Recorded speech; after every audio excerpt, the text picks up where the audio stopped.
The story begins with a young man named Will Hunting, who is at home reading a book. Soon his friend Chuck shows up to pick him up, and Will decides to go along. They get into the car and head out.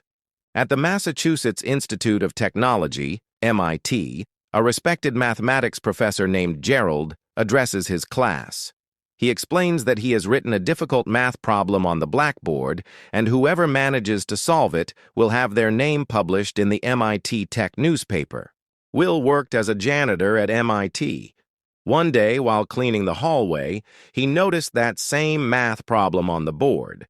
Curious, he studied it carefully, and the problem stayed in his mind. Later at home, he worked on solving it. The next day, during his cleaning shift, he quietly wrote his solution on the board. When Professor Gerald discovered that someone had solved the problem, he rushed over to check it. To his surprise, the solution was completely correct. Excited, he immediately asked his students who had written the answer on the board. But no one knew, and the identity of the solver remained a mystery. To test who the real genius was, Professor Gerald later wrote a new problem on the blackboard. This one was even harder than the first. It had taken him and his team 2 full years to solve it. Meanwhile, Will's personal life took a turn. One evening, he was watching a baseball game with his friends when he spotted a man who used to bully him as a kid. Will stayed quiet at first, but later, with his friends, he confronted the group and ended up beating that man badly. The fight didn't last long as the police quickly arrived. Will was arrested and taken into custody. Back at MIT, the students were eager to know who had solved the first problem, but since no one admitted it, the mystery continued.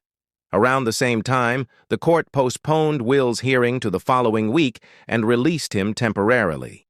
Returning to MIT, Will started working on the new, tougher problem. This time, however, Professor Gerald caught him in the act. Before Gerald could even ask him a question, Will quickly ran away. When the professor checked the board, he was stunned. Will had already solved the problem that had taken him 2 years to figure out. Solving that problem proved how brilliant Will truly was. Later, Will and his friends went to a club where Chuck tried to impress 2 girls. During this, an arrogant man stepped in and began asking Chuck complicated questions to embarrass him. Will didn't want his friend to be put down, so he joined the conversation. With confidence, he gave a perfect explanation, even quoting the exact book and page number. The arrogant man had no reply, and everyone was impressed by Will's knowledge. Among them was a girl named Skylar, who was curious about him and asked to see him again. Meanwhile, Professor Gerald had already discovered Will's identity and showed up in court during his hearing. It was revealed that Will had a criminal record, including past charges of car theft. Although he had always found clever ways to escape punishment, the judge this time was not willing to show mercy. Knowing that Will had grown up as an orphan in foster homes and suffered mistreatment, the judge still decided to send him to jail. To avoid jail time, Will needed bail money. The professor stepped in and convinced the judge to release him under strict conditions. Will had to agree to 2 things. First, he would work with the professor on mathematics research, and second, he would attend regular therapy sessions. The court would only allow his release if a therapist approved his progress. With no other option, Will accepted both conditions. Soon after, Will solved another complex math problem, proving to the professor that his genius was real and not a trick.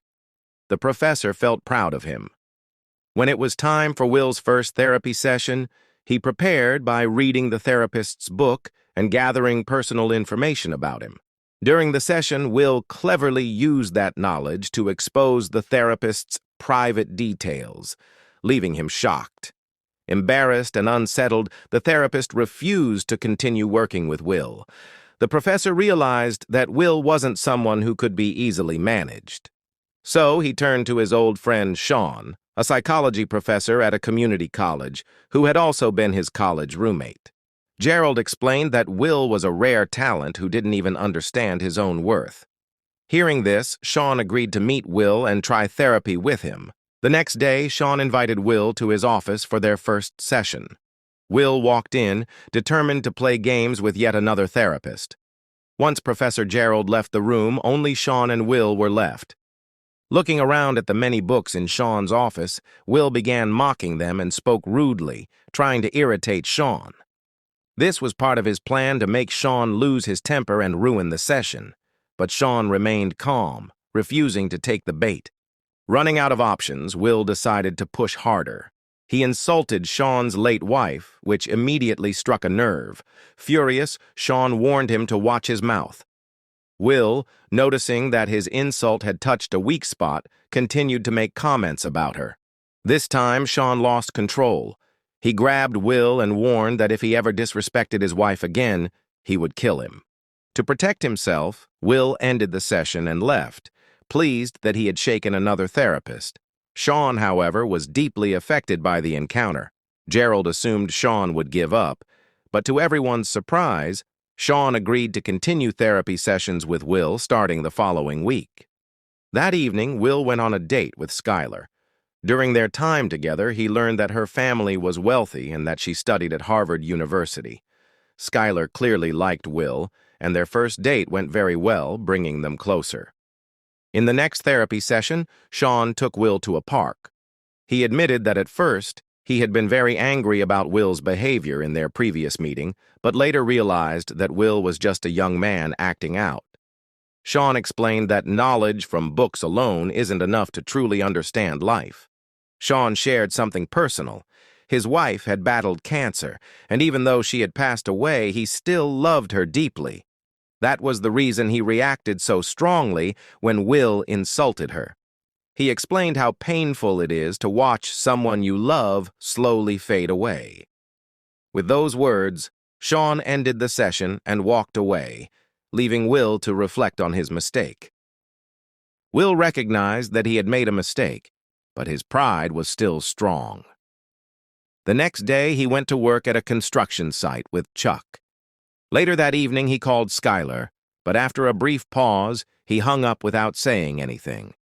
During his third therapy session, Will remained completely silent. Seeing this, Sean also stayed quiet, understanding that Will was still playing mind games. That entire session passed in silence. Meanwhile, Will focused intensely on his mathematics research with Professor Gerald. He solved problems that had stumped mathematicians for years, impressing the professor who felt it was almost miraculous. By the fourth session with Sean, Will finally spoke again. He told a joke, breaking the silence. Sean, who had been waiting for this moment, then asked about his relationship with Skylar. Will explained that he was dating her but avoided talking on the phone too much because he felt she was perfect for him at that moment and didn't want to risk messing things up. Will deeply cared for Skylar, but he feared that if she discovered he was an orphan, she might stop seeing him. Sean explained that no one is perfect. Everyone has strengths and flaws. Just as Sean had loved his late wife despite her flaws, people in love accept both the good and the bad in each other. Gradually, Will began to understand Sean's words and grew closer to Skylar. Their relationship strengthened over time. He introduced Skylar to his friends but still hid the truth about being an orphan. Meanwhile, Will began receiving job offers from multiple companies. Professor Sean advised him to take time and not rush into decisions, believing that Will's motivation wasn't about degrees, awards, or fame. Pressuring him could make Will run away from opportunities altogether. When Gerald asked Will to attend a job interview, Will sent Chuck in his place. Chuck took money from the interviewers and left, while Skylar prepared to go to California for her future. Skylar could have asked Will to come with her to California, but he wasn't ready. He loved her deeply, yet felt insecure, worrying she might leave him for someone wealthier. Skylar, frustrated, began to see Will as avoiding challenges and stepping out of his comfort zone. This led to an argument between them. Skylar confronted Will, saying, "I know you've been lying to me about having 12 brothers. Even so, She paused, but made it clear that despite his lies, she loved him. Hearing this, Will's anger took over, and he blurted out the truth. He was an orphan and had been mistreated by his caretakers while growing up. Skylar tried to calm him down, But Will, still angry and upset, told her he didn't love her and walked away. Despite his genius, Will was struggling to focus on his life. Recognizing his talent, the National Security Agency offered him a job to break codes. During his next therapy session, Will shared this opportunity with Sean. Sean knew Will had never truly opened up to anyone before and understood that his buried pain needed to come out for him to live a normal life. Sean asked him, "What does your heart truly want?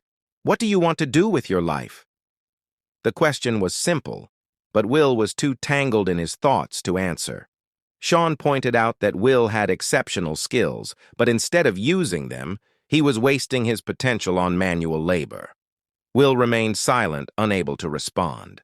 Meanwhile, Chuck encouraged him, saying, "You can make your life better," which made Will reflect deeply.